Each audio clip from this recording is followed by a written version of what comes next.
ಒಳ್ಳೆಯವರಂದ್ರ ಒಳ್ಳೆ ಗುಣ ಇರುವುದರಿಂದ ಒಳ್ಳೆಯವರಂತಲ್ಲ. ಒಳ್ಳೆಯವರು ಅನ್ನೋದಕ್ಕೆ ಅರ್ಥ ಈಗದ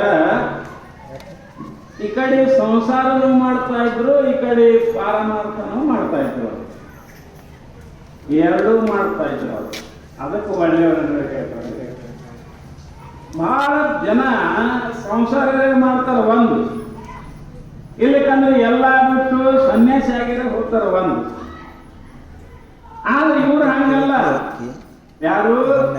ಅನಂತರಾಯ ಮತ್ತು ಶರಸಮ್ಮ ತಾಯಿಯವರು, ಲಿಂಗಮ್ಮನ ತಾಯಿ ತಂದೆಯರು. ಇವ್ರು ಹೆಂಗ ಮಾಡ್ತಾ ಇದ್ರು? ಈ ಕಡೆ ಸಂಸಾರನೂ ಮಾಡ್ತಾ ಇದ್ರು, ಈ ಕಡೆ ಪಾರಮಾರ್ಥನೂ ಮಾಡ್ತಾ ಇದ್ರು. ಅದಕ್ಕೆ ಹೇಳ್ತಾ ಇದ್ದಾರೆ, ಜಾಣನು ಲೌಕಿಕ ಪಾರಮಾರ್ಥವೆರಡನು ಮಾಡದೆ ಕೂಡಿ ನಡೆಸುತ್ತೀಯನು ಇಂತು ಅಂತ ಹೇಳ್ಕೊಂಡು ನಿಜಗೊಂಡ್ರು ತಮ್ಮ ಕೈವಲ್ಯ ಪದ್ಧತಿಯಲ್ಲಿ ಜಾಣರ ಯಾರಿಗೆ ಅನಬೇಕು ಅಂತ ಹೇಳ್ಯಾರ ಅವರು. ಹೀಗೆ ಎಲ್ಲ ಬಿಟ್ಟು ಸನ್ಯಾಸಿಯಾಗಿ ಎಲ್ಲಿ ಒಂದು ಮಠ ಕಟ್ಕೊಂಡು ಹೋದವನಿಗೆ ಜ್ಞಾನ ಅಂದಿಲ್ಲ ಅವರು, ಶ್ರೇಷ್ಠ ಅಂದಿಲ್ಲ ಅವರು. ಯಾರಿಗೆ ಅಂದಿದಾರ ಅಂತ ಕೇಳಿದ್ರೆ ಯಾರು ಎರಡೂ ಮಾಡ್ತಾರ. ಜಾಣನು ಲೌಕಿಕ ಪಾರಮಾರ್ಥವೆರಡನು, ಎರಡನ್ನು ಮಾಡುವವನಿಗೆ ಶ್ರೇಷ್ಠ, ಅವನೇ ಜಾಣ ಅಂದಿದ್ದಾರೆ. ನಿಜವಾಗಿ ಕೂಡ ಅವರು ಅರ್ತಿದ್ರು. ಯಾರು? ಸರಸಮ್ಮ ಮತ್ತು ಅನಂತರ ತಿಳ್ಕೊಂಡಿದ್ರು ಏನಂತ, ಇದು ಮನುಷ್ಯ ಜನ್ಮ ಬಹಳ ಶ್ರೇಷ್ಠ ಅದ, ಇದು ವಿಚಾರ ಮಾಡುವ ಜನ್ಮದ, ಇದಕ್ಕೆ ವಿಚಾರ ಮಾಡುವಂತ ಸಾಮರ್ಥ್ಯದ ಮನುಷ್ಯನಿಗೊಬ್ಬನಿಗೆ ಸಾಮರ್ಥ್ಯದ. ಅದಕ್ಕೆ ಶಾಣರಂದರು, ಮಾನವ ಜನ್ಮ ದೊಡ್ಡದು, ಹಾನಿ ಮಾಡಲು ಬೇಡಿ ಹುಚ್ಚಪ್ಪಗಳಿದ ಮಾನವ ಜನ್ಮ ದೊಡ್ಡದು ಅಂತ ಅಂದಿದ್ದಾರೆ. ಅದಕ್ಕೆ ಶಾಣ. ಇದನ್ನ ತಿಳಿದು ಇವರು ತಂದೆ ತಾಯಿಗಳು ಎರಡನ್ನೂ ಮಾಡ್ತಾ ಇದ್ರು. ಯಾಕಂದ್ರೆ ಪ್ರಪಂಚದಲ್ಲಿ ಎಷ್ಟದ ಜೀವರಾಶಿಗಳು ಅಂದ್ರೆ 84 ಲಕ್ಷ ಜೀವರಾಶಿಗಳದ. ಅದಂದ್ರಿ ಅಂತ ಹೇಳ್ಬೋದು. ನಾವು ಒಬ್ಬರೇ ಇದ್ದೇವಲ್ಲ, ಈಗ ಗಂಡ ಹೆಣ್ಣು ಇಟ್ಟೇ ಇಲ್ಲ. ನಾವು ಬಹಳ ಮಂದಿದ ಪ್ರಪಂಚದಾಗ ಮನುಷ್ಯರೊಳಗೆ ಹೆಣ್ಣು ಗಂಡು ಅಂತಿದ್ದು ಸೃಷ್ಟಿ ಮಾಡಿದನ ಪರಮಾತ್ಮ. ಇದು ಅಲ್ಲದೆ 83,99,999 ಇತರ ಜೀವಿಗಳವ. ಟೋಟಲ್ ಆಗಿ ಇದೊಂದು ಕುಡಿಸಿದ್ರೆ 84 ಲಕ್ಷ. ಅಂದ್ರೆ 83,99,999 ಏನದಲ್ಲ, ಇವು ಒಟ್ಟು ಜೀವಿಗಳು ಯಾವುವು ಅಂತ ಕೇಳಿದ್ರೆ ಜ್ಞಾನ ಇಲ್ಲದ ಜೀವಿಗಳು, ಪರಮಾತ್ಮನ ತಿಳುವಳಿಕೆ ಇಲ್ಲದ ಜೀವಿಗಳು, ಪರಮಾತ್ಮನ ಅರಿಯಲಿಕ್ಕೆ ಬರಲಾರದಂತ ಜೀವಿಗಳು ಯಾವರಿ ಒಟ್ಟು. ಅವು ಯಾವ್ಯಾವ್ರಿ ಅಂತ ಕೇಳಿದ್ರೆ ನಮ್ಮ ಜೊತೆಗೆ ಅವು ಎಮ್ಮೆದ, ಆಕಳದ, ಎತ್ತದ, ಎಷ್ಟೋ ಪ್ರಾಣಿಗಳದವ, ನಾಯದವ, ಎಲ್ಲ ಅದಾವ. ಇವು ಎಲ್ಲ ಒಂದೊಂದೊಂದು ಲೆಕ್ಕ ಮಾಡಿದ್ರೆ ಇಷ್ಟು ಜೀವಿಗಳಾಗ್ತವ. ಆದ್ದರಿಂದ ಎಲ್ಲ ಜೀವಿಗಳಿಗೆ ಪರಮಾತ್ಮನನ್ನ ನೆನಕ್ಕೆ ಬರಲ್ಲ. ಪರಮಾತ್ಮನ ನೆನಲಿಕ್ಕೆ ಯಾರಿಗೆ ಬರ್ತದ ಅಂತ ಕೇಳಿದ್ರೆ ಈ ಗೊತ್ತಿರೋ ನಿಮ್ಮ ತಾಯಿಂದರು ಮನುಷ್ಯ ಜನ್ಮಕ್ಕೆ ಮಾತ್ರ ಸಾಧ್ಯದ.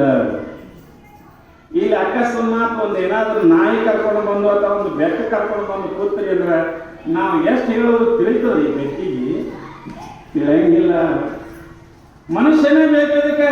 ಅದಕ್ಕಂತಾರ ಅಕ್ಕ ಮಾದೇವಿ ಇದನ್ನ ಹೇಳ್ತಾ ಇದ್ದಾಳೆ. ಏನಂತ ಹೇಳ್ತಾರ?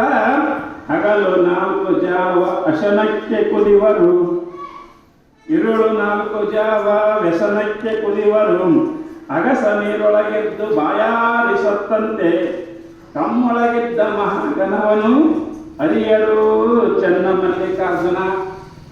ಅಕ್ಕ ಮಾದೇವಿ ಪ್ರಪಂಚದ ಮಾಡೋ ವ್ಯವಹಾರವನ್ನು ಈಗ ನೋಡ್ರಿ, ನಾವು ಮುಂಜಾನೆ ಏನು ಮಾಡ್ತೇವಿ? ಹೇಳ್ತೇವೆ, ಜಳಕ ಮಾಡ್ತೇವೆ.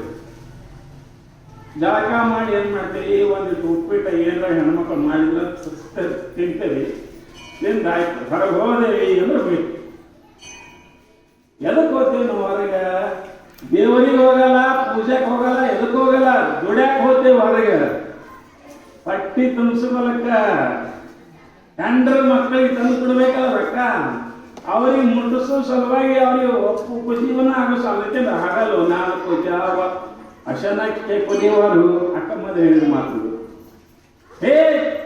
ಎಲ್ಲರೂ ಎದಕ್ಕೆ ಹೋಗ್ತಾರೆ? ಮುಂಜಾನೆ ಎದ್ದುಕೊಳ್ಳಿ ಬರೇ ಹೊಟ್ಟೆ ತುಂಬ್ಕೊಳಕ್ಕೆ ಹುಡುಕಾಡ್ಲಿಕ್ಕೆ ಹೋಗ್ತಾರೆ. ಯಾರು ಕೂಲಿ ಕೆಲಸ ಮಾಡ್ತಾರ, ಯಾರು ಹೊಲಕ್ಕೆ ಹೋಗ್ತಾರ, ಯಾರು ಕಸ ತೆಗಿಲಿಕ್ಕೆ ಹೋಗ್ತಾರ, ಯಾರು ಏನೇನೋ ಮಾಡ್ಲಿಕ್ಕೆ ಹೋಗ್ತಾರ. ಎಲ್ಲರೂ ಹೊಟ್ಟಿ ಕೆಲಸನೇ ಮಾಡ್ತಾರ.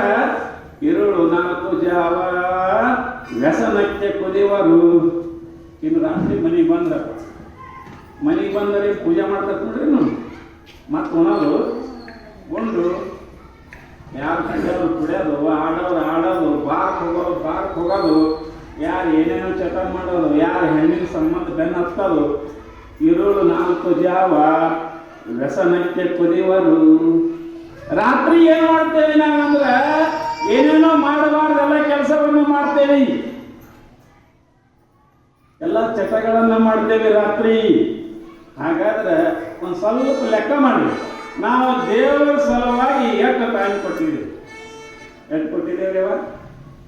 ಭಾಳ ಒಂದು 10 ನಿಮಿಷ. ಅದು ಹಿಂಗೆ ಬಡ ಪೂಜೆ ಮಾಡಿ ಉತ್ಪತ್ತಿ ಬೆಳಗಿ ಪಟ್ಟೆ ನಮಸ್ಕಾರ ಮಾಡಿ ಮತ್ತೆ ಅಡುಗೆ ಮನೆಗೆ 24 ಗಂಟೆಯೊಳಗೆ ಬರೀ ಒಂದು 10 ಮಿನಿಟ್ ನಾವು ದೇವರಿಗೆ ಕೊಟ್ಟಿಲ್ಲ. ಮತ್ತು ಹೆಂಗ್ರಿ? ನಮ್ಮನ್ನು ಹುಟ್ಟಿಸಿದವ ಅವಾದನ, ನಮಗೆ ಬೆಳೆಸಿದವ ಅವಾದನ, ನಮ್ಗೆ ಅನ್ನ ನೀರು ಕೊಟ್ಟ ಸಲುವವಾದ, ಇಷ್ಟೆಲ್ಲ ಉಪಕಾರ ಮಾಡಿದವ. ಈಗ ನೋಡ್ರಿ, ಯಾರ ಸಾವುಕಾರ ಒಂದು ಚಾ ಕೊಡಿಸುವ ಅಂದ್ರೆ ಅವನಿಗೆ 20 ಸಲ ನಮಸ್ಕಾರ ಮಾಡ್ತೀರಿ. ಎಲ್ಲ ರಸ್ತಾಗಂತಿದ್ದ ನಮಸ್ಕರಿಸೋಕ. ಯಾಕ?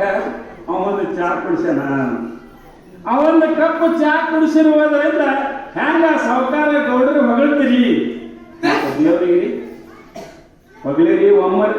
ಯಪ್ಪ ಹೋಲಿ ಬಿಡ್ರಿ, ಮನ್ಯಾಗ ನೀವು ಹಣ್ಣು ತಿನ್ನ ಮುಂದೆ ಈ ಒಂದು ಸೇಬು ಹಣ್ಣು ಅಥವಾ ಈ ಹಣ್ಣು ತಿನ್ನಕತ್ತಿದ್ರೆ ನೀವು ಹೋಳಿ ತಿನ್ನ ಮುಂದೆ ಎಷ್ಟು ರುಚಿ ಇರ್ತದೆ. ಪರಮಾತ್ಮ ಚಂದ ಬಟ್ ಇಟ್ಟಂದಿರಿ, ಅದನ್ನು ಕೇಳಬಾರ್ದು. ಬಟ್ ತಿನ್ನೋದು ಒಂದೇ. ಇದು ಯಾರು ಮಾಡಿದ್ರು ಹಣ್ಣ ಒಳಗೆ ಸಿಹಿ ಹಣ್ಣು ಬತ್ತು, ಎಕಡೆ ಬತ್ತು, ಏನು ಸುದ್ದಿ ಏನು ವಿಚಾರ ಮಾಡಂಗಿಲ್ಲ. ಅದಕ್ಕಂತಾರವರು ಅಗಸ ನೀರೊಳಗೆದ್ದು ಅಗಸ್ರವ. ಪರಮಾತ್ಮ ಸ್ವತಃ ನಮ್ಮ ದೇಹದೊಳಗೆ ಅದನ, ದೇಹದೊಳಗೆ ಸದಾ ಅದನ, ಯಾವಾಗಲೂ ಅದನ. ತಾಯಿ ಹೊಟ್ಟೆಯಾಗ ಯಾವಾಗ ನಾವು ಮೂಡುತ್ತೇವೆ ಆವಾಗೇ ದೇವರ ಪ್ರವೇಶ ಆಗ್ಯಾನ ನಮ್ಮ ಶರೀರದಾಗ. ನಮಗೆ ಗೊತ್ತಾಗಿಲ್ಲ. ಈಗ ನಾ ಈಗೆಲ್ಲ ಮಾತಾಡ್ತೀನಲ್ರಿ, ಈಗೆಲ್ಲ ಕಣ್ಣು ಬಡಿತಾ, ಕೈ ಮಾಡ್ತಾ, ಹಿಂಗೆ ಮಾಡ್ತಾ, ಇವೆಲ್ಲ ಮಾಡ್ತಾವಲ್ಲ, ಎದರಿಂದ ಮಾಡ್ತಾವ? ಒಳಗೆ ಪರಮಾತ್ಮ ಅದನ್ನ. ಈಗ ಇದು ಮೈಕ ನಾ ಮಾತಾಡಿದ ಸೌಂಡ್ ದೊಡ್ಡದು ಮಾಡಿ ಹೊರಗೆ ಬಿಡ್ತದೆ. ಏನು ಮೈಕ್ ಬಿಡ್ತದೋ ಏನು ಕರೆಂಟ್ ಬಿಡ್ತದ್ರಿ? ಯಾವಾಗ ಬಿಡ್ತದೆ? ಗದ್ದಲು ಬರ್ತ. ಈಗ